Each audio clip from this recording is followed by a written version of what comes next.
Hello guys, welcome on my YouTube channel. और आज हम जानेंगे वो कथा जब विष्णु भगवान जी अपने विवाह में गणेश जी को साथ नहीं लेके गए। ओम श्री गणेशाय नमः। एक समय की बात है कि विष्णु भगवान का विवाह लक्ष्मी जी के साथ निश्चित हो गया। विवाह की तैयारी होने लगी। सभी देवताओं को निमंत्रण भेजे गए, परंतु गणेश जी को निमंत्रण नहीं दिया। कारण चाहे जो भी रहा हो, अब भगवान विष्णु की बारात जाने का समय आ गया। सभी देवता अपनी पत्नियों के साथ विवाह समारोह में आए। उन सब ने देखा कि गणेश जी कहीं दिखाई नहीं दे रहे हैं। तब वे आपस में चर्चा करने लगे कि क्या गणेश जी को न्योता नहीं है या स्वयं गणेश जी ही नहीं आए हैं। सभी को इस बात पर आश्चर्य होने लगा। तभी सबने विचार किया कि विष्णु भगवान से ही इसका कारण पूछा जाए। विष्णु भगवान से पूछने पर उन्होंने कहा कि हमने गणेश जी के पिता भोलेनाथ महादेव को न्योता भेजा है। यदि गणेश जी अपने पिता के साथ आना चाहते तो आ जाते, अलग से न्योता देने की कोई आवश्यकता भी नहीं थी। दूसरी बात यह है कि उनको 1.25 मन मूंग, 1.25 मन चावल, 1.25 मन घी और 1.25 मन लड्डू का भोजन दिन भर में चाहिए। यदि गणेश जी नहीं आएंगे तो कोई बात नहीं, दूसरे के घर जाकर इतना सारा खाना पीना अच्छा भी नहीं लगता। इतनी वार्ता कर ही रहे थे कि किसी एक ने सुझाव दिया, यदि गणेश जी आ भी जाए तो उनको द्वारपाल बनाकर बैठा देंगे कि आप घर का ध्यान रखना।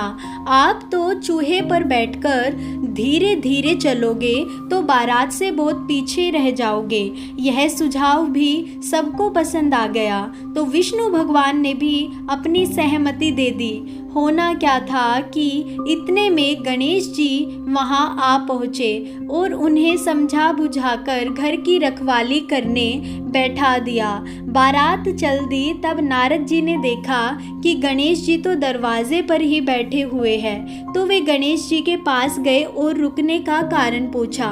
गणेश जी कहने लगे कि विष्णु भगवान ने मेरा बहुत अपमान किया है। नारद जी ने कहा कि आप अपनी मूसक सेना को आगे भेज दे तो वह रास्ता खोद देगी, जिससे उनके वाहन धरती में धंस जाएंगे। तब आपको उन्हें सम्मान पूर्वक बुलाना ही पड़ेगा। अब तो गणेश जी ने अपनी मूसक सेना जल्दी से आगे भेज दी और सेना ने जमीन पोली कर दी। जब बारात वहां से निकली तो रथों के पहिए धरती में धंस गए। लाख कोशिश करी परंतु पहिए नहीं निकले। सभी ने अपने अपने उपाय किए परंतु पहिए तो नहीं निकले, बल्कि जगह जगह से टूट गए। किसी की समझ में नहीं आ रहा था कि अब क्या किया जाए।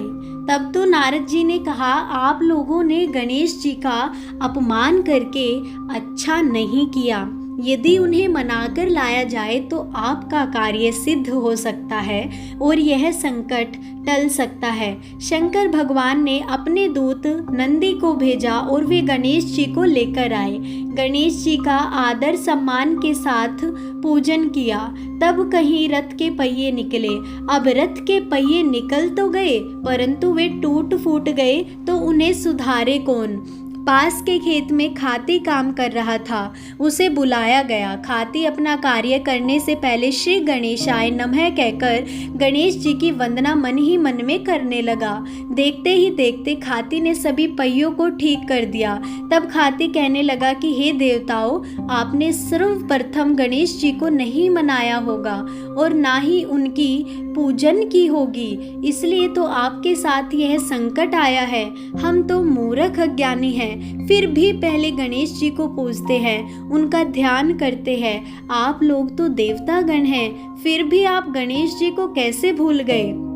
अब आप लोग भगवान श्री गणेश जी की जय बोलकर जाए तो आपके सब काम बन जाएंगे और कोई संकट भी नहीं आएगा। ऐसा कहते हुए बारात वहां से चल दी और विष्णु भगवान का लक्ष्मी जी के साथ विवाह संपन्न करा के सभी सकुशल घर लौट आए। हे गणेश जी महाराज, आपने विष्णु को जैसो कारज सारियो, ऐसो कारज सबको सिद्ध कर जो। बोलो गजानन भगवान की जय।